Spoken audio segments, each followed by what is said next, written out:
Alright, so today we're going to be talking about 5 financial mistakes that you can make in your 20s. The 20s are the years where you can either set your life up for success or you can really set it up for failure. Everything comes with a risk, and that really is going to follow you from here on out from the rest of your life. Finances obviously play a huge role in this. Who you surround yourself with also plays a big role, and some of these mistakes can really screw you over for a long time. So starting off with number 1, we have lifestyle creep. This is a huge one. Imagine you're 24, you just graduated, and you and your buddy both making around $80,000 per year at the same job.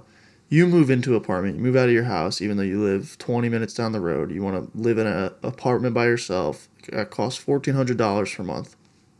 You furnish the whole place, brand new couches, appliances, all that costs $800. So those are one-time purchases. And you get tired of your 2012 Toyota Camry with 100,000 miles on it. It runs perfectly fine and is fully paid off. You buy a new 2023 Mazda CX-30 for $21,000. You have good credit. Maybe you get a 4% APR because you're somewhat younger and you're not proven yet. So the car payment is around $406 a month. Based off just your reoccurring monthly payments from here on out, in 1 year, you're looking at $21,672. That's just gone from $80,000. And we'll say that $80,000 is post-tax. So you're getting $80,000 take home per year. So you're losing $21,000 almost immediately, really $22,000 because it's $21,600. So this doesn't include insurance for the car. It doesn't include groceries, gas, your phone bills, or any unexpected car maintenance bills. Because if you're in an apartment, you're really not paying for any of that yourself. So let's say, you just lost $22,000 of that $80,000 already off the rip. Your friend, he's making that $80,000 take home as well. You guys got the same job. You're in the cubicles right next to each other, we'll say. So he stays at home where he lives 30 minutes from the job site. He gets charged $0 for rent from his parents. He keeps his old 2-door beat up Honda to commute to work every single day. And he pays for all his groceries himself. That runs him about $200 a month. Other than that, his car insurance is $150 a month, we'll say, and his gas is a normal expense that he would pay. So his recurring monthly payments is looking at about $350, and that's $4,200 a year. That's $17,472 more that he has that he can do whatever he wants with whenever he wants. So this is just a huge example of lifestyle creep. It happens super slowly. The whole situation is sometimes referred to as the Diderot effect. Dennis Diderot was a philosopher back in the day, and he was gifted this luxurious robe.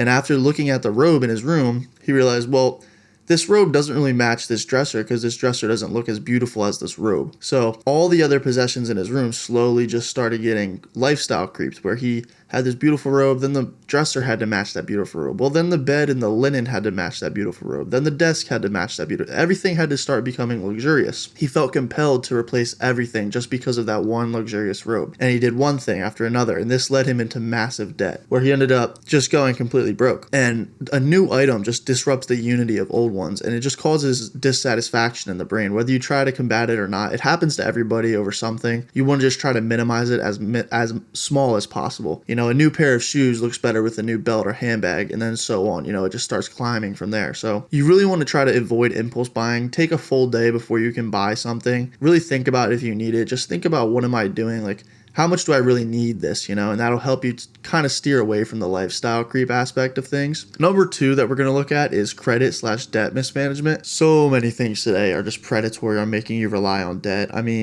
Just do not use ever, I cannot stress this enough, never use the buy now, pay later feature. Seriously, it's getting ridiculous. People are financing like Taco Bell, Chipotle, AirPods, like $200 purchases that they just should not be financing. It's just really bad for you. And this does actually impact your credit. People don't think so, but if you look into it, it does actually take effect on your credit. So it's getting so horrendous. Don't DoorDash with buy now, pay later. Just go make some food. Stop being lazy. Use credit cards to your advantage when you can, not your disadvantage. This is a huge one. Don't ever max out your credit card. That's very simple advice. I'm going to try to keep the advice simple here because I'm not like an expert on credit cards. Try not to close accounts. That will impact your credit. That will take a dip on your credit score. Any hard inquiries on your credit score will also make it dip. And just utilize it for small purchases, gas for your first card. It's just a really smart thing to do. Purchasing gas, everybody does it. It's an expense that you have to do anyway. So you might as well make some money back on it if you have a card that's going to do that. Going out to dinner, maybe once or twice, as long as it's not a huge, whatever the limit is on your card, as long as it's not like $500, $200, and your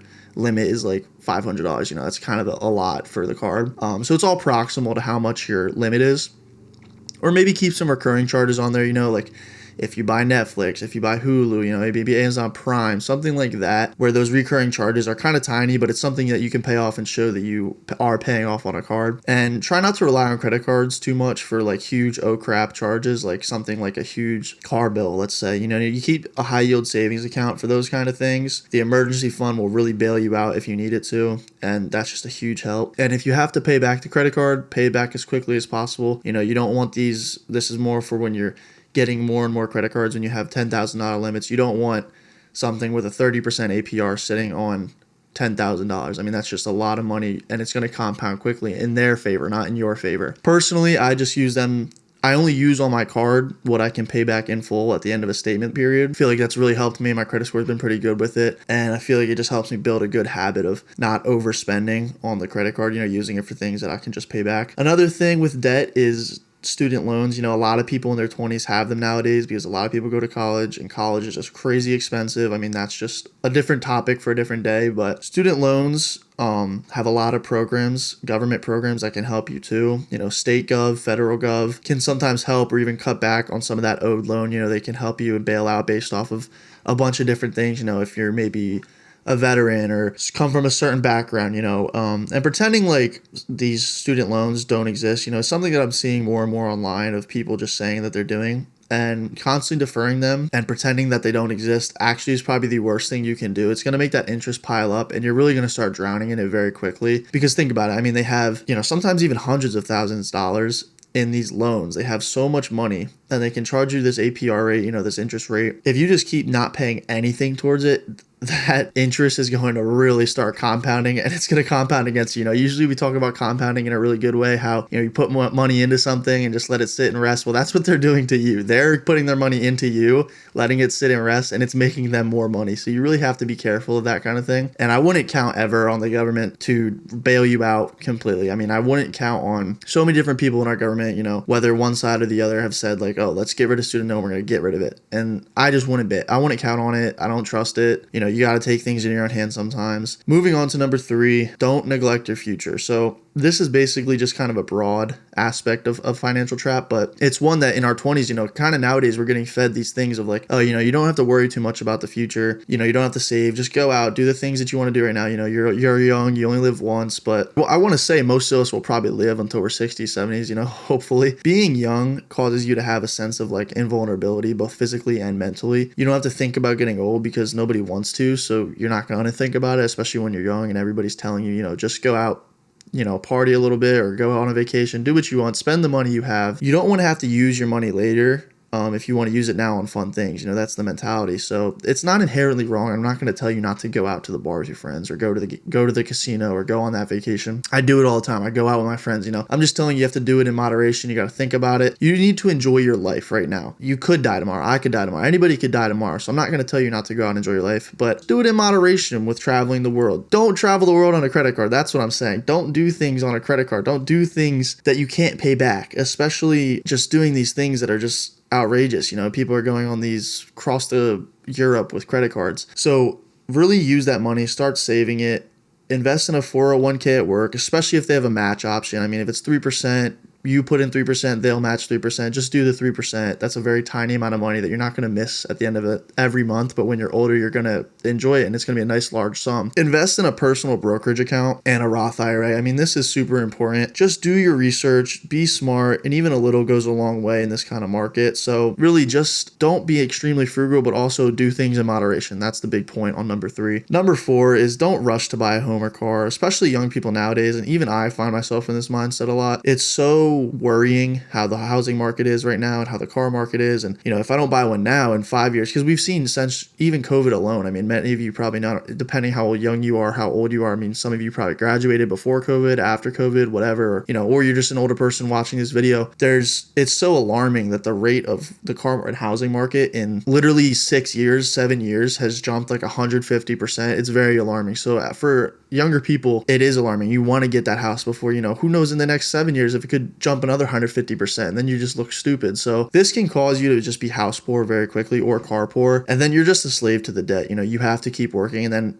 inevitably something goes wrong in life. It's just the way life works. Nobody's perfect. You're going to get sick, you're going to get hurt, or something's going to happen. And when you're a slave to that debt, it makes your mental and physical stress so much more if something does happen. That's why having a savings account, just like the point number 3, is so important so that you can use it when you need it. Your time is now not your own when you're house or car poor, and this causes so much stress. I mean, just like I said, and if something happens, you're really SOL. So you have to really just be careful. Number 5, one of the final ones, is just don't fall into wasting money on bad habits, especially during your 20s, early 20s. 21 is when everybody legally can start gambling, drinking, smoking, doing certain drugs now even. I mean, it's very, very common that everybody starts those habits in high school. Sometimes even people in middle school starts doing those things. So you just don't want to fall into these really bad habits when overused, I'm going to say. Gambling, drinking, I'm just going to say cigarettes. I'm not going to say drugs because there's way too many out there. So I don't even want to get into all of it. Cigarettes, drinking, and gambling in moderation by themselves, I'm not going to say are bad. As long as you do things and you understand that you're taking money to the casino, that you're only okay with losing, you're not drinking every day on a Tuesday, you're doing these things that are just not horrible for you. You just have to be wary because it can happen super fast, falling into these habits. There's a reason that there's so much support systems out there in the government and in the community for these things, because they do develop quickly. So you just have to be mindful of it. You need to recognize and just take cues from other people that you know. If your friend is just like in passing, just like, hey man, you've been drinking a lot, you've been going out a lot, or you've been going to the casino a lot, stop and think about that for a second. Is he right? Maybe he's noticing something, and kind of look at how much money you're potentially losing, not only at the casino, but even I know from going out with my friends or going out myself with other people, those bills at bars can add up so quickly. You buy 5 drinks and all of a sudden you're out $60, so really don't not open up your credit card the day after. You need to open up your credit card and be like, dang, I need to make a change if I'm going out every weekend of a month, because if you're spending $200 a weekend and there's 4 weekends in the month, that's $800 in 1 month right there that you could have used towards literally anything else besides alcohol. You want to just plan out and factor these expenses in, and you need to be a little bit more frugal when going out, because if we're being honest, most people are spending a crap ton of money and they're not realizing how much they're actually losing going out gambling, even picking up a vape or a cigarette, every few days. That can add up a lot at the end of the month. And bars are just notorious how they make their money. That you go there and a drink is like $10 for something you can make for like $2 with the ingredients. And just a bonus one here is just comparing yourself to your peers. I mean, this is just a bad financial decision, because a lot of people will make stupid financial decisions to make it look like they're making a lot of money or doing something that's super important. It's just not real. I mean, social media isn't real. You need to come to that realization, make that belief known. Hell, delete it if you need to. I mean, just people show you what they want you to see and they want you to fall for it. It's all an illusion. Don't compare yourself to people that you knew or maybe went to high school with, because a lot of them are BSing out there. They don't know what they're doing. They're posting these things, or people buy things that they shouldn't be buying, and then they're like, oh yeah, like I got this. And keep your group, keep who you like around, and just don't compare yourself to them. Enjoy them for what they are, what they bring to the table. Find out what that relationship is between you and them, and you shouldn't be looking at the material things between each other, because it just makes everything worse. You're not really friends at that point. So stop comparing yourself to your peers or your friends.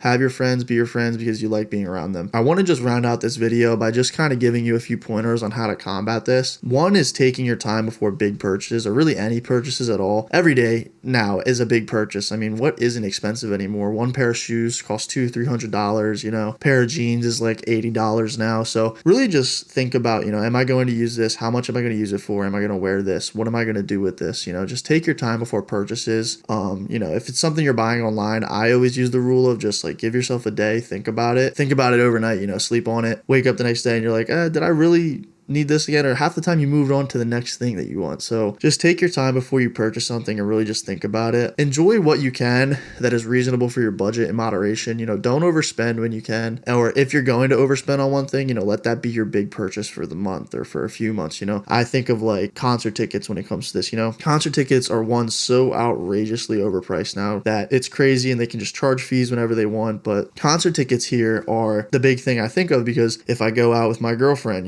we go to a concert and the tickets are $800 for 2 of us, $900 for 2 of us. If you get like some solid tickets that you want to sit in a place where you can actually enjoy it, that's your overspending for the month or two. That $800 carries you.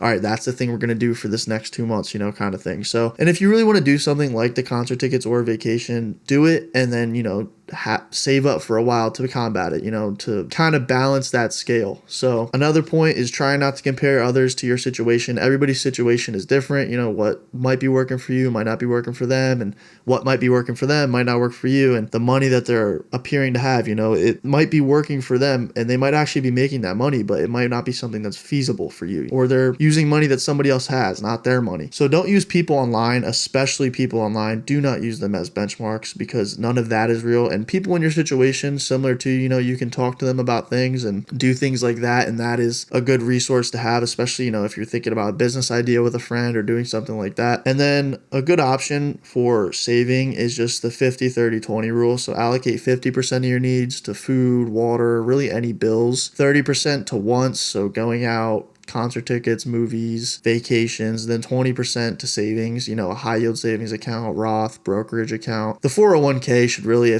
be factored before all this. You should just do the match, whatever your company is matching, just do the match, and then the 50-30-20 rule after the fact. So that's the video. Drop a comment below, drop a like, hit that subscribe bell, hit the post notification bell. Let me know if you disagree with any of my takes or if you want some more financial traps that are in your 20s. Catch you guys around. Peace.